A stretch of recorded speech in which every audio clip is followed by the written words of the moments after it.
occurred nearly every week over a period of many years. In spite of the continual pain, his contemporary, Padre Villani, once said, "In the depths of his soul, he is the happiest man in the world." His attitude to life, in his own words, was always pray, hope, and don't worry. Anxiety does not help at all, he would say. The good Lord will listen to your prayers. And yet this man, who was like no other man, for many years of his life rose at 2:30 a.m., went to the sacristy at 4, said Mass at 5, a time decided after his period of rejection by Rome, when he had been ordered to say his Mass as early as possible, hoping to discourage large congregations. But still they crowded to this center of worship and waited for an hour or more, even in bad weather, for the door to open. As he pleaded with God to forgive his people, there were so many to be remembered, so much to offer, that his Mass could last for more than 2 hours. The stillness in the church was absolute.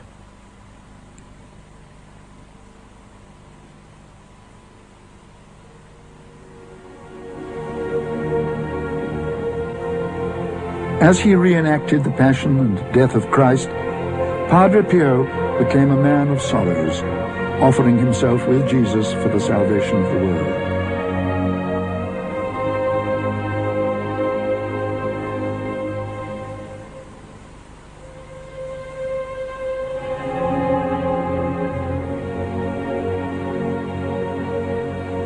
An eyewitness says, as he turned to give the last blessing, the peace of Christ descended on all present, and one realized that God, in his love and mercy, had given us this man of suffering in our lifetime to reenact before our eyes the mystery of our salvation.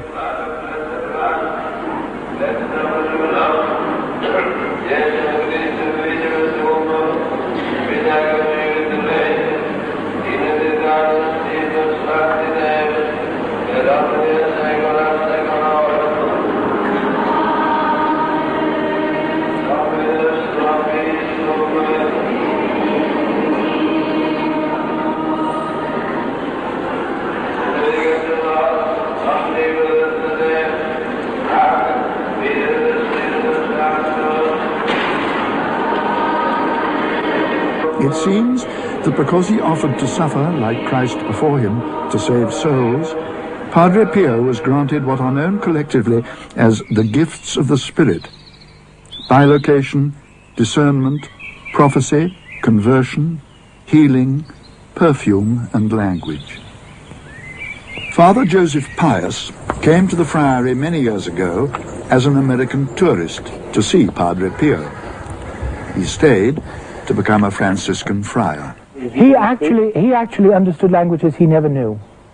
For How do we know that? By the documented evidence in his life. For instance, after making me learn Italian when I didn't understand why, he spoke to me in perfect English 2 months before he died. And had he not been known to speak in English before you knew? He had been known to hear a confession in English, I think in 1927, but only that do I know about English. Then there's the story of the French prince who came and spoke with Father Pio privately for 15 minutes and marveled at how perfectly an Italian could speak and pronounce French. The volume of his mail from all over the world was astounding. During the Second World War, he often gave families accurate reports on the fate of their menfolk who were away fighting.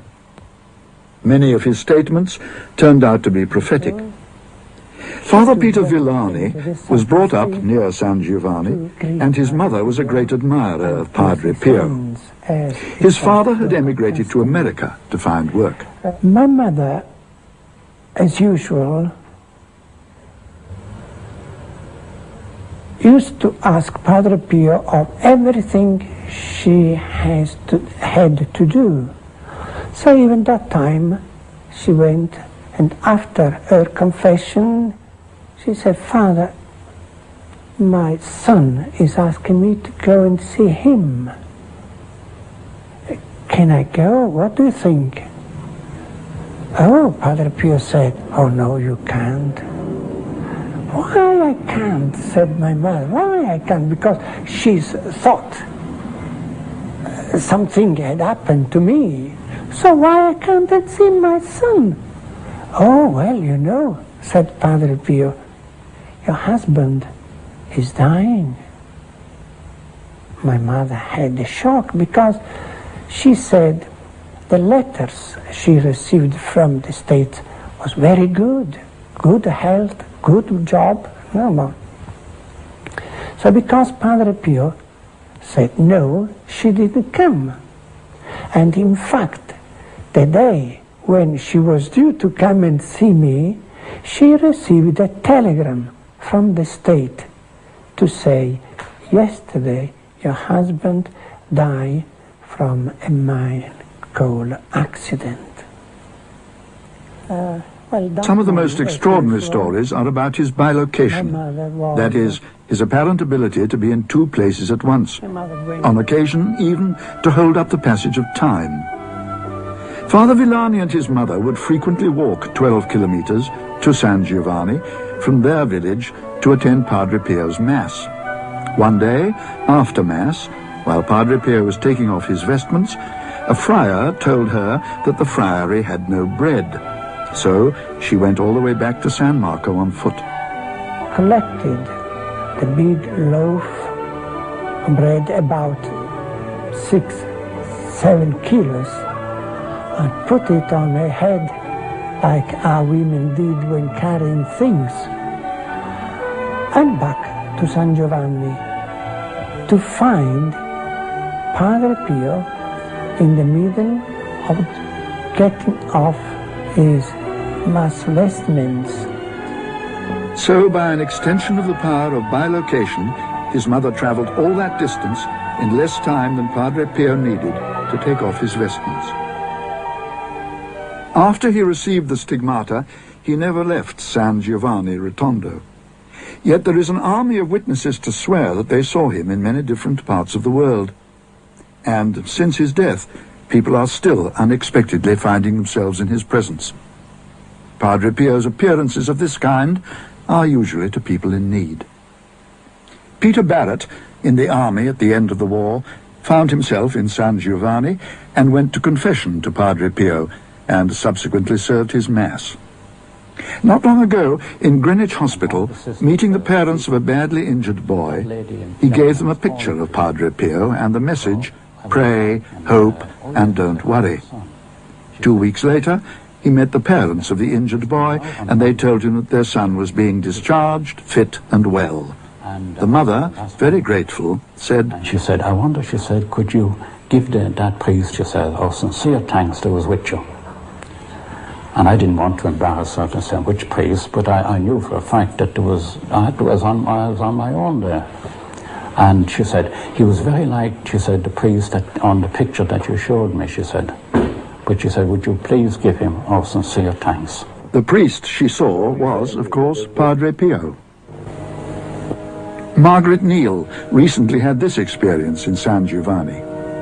Our spiritual director on the pilgrimage, coming round giving each person the host. I saw him give my friend Kathleen the host, and then when he came to me, he just passed me, and I looked forward, and I saw this other priest walking forward with a chalice raised in his hand. I realized that it was Padre Pio himself who was giving me the communion. An American squadron leader claims that during the war, Padre Pio appeared before his plane in the sky above San Giovanni Rotondo and turned back the bombing raid. At the time, he had never even heard of Padre Pio and was only able to put a name to his vision when he saw Padre Pio in San Giovanni Rotondo several years later.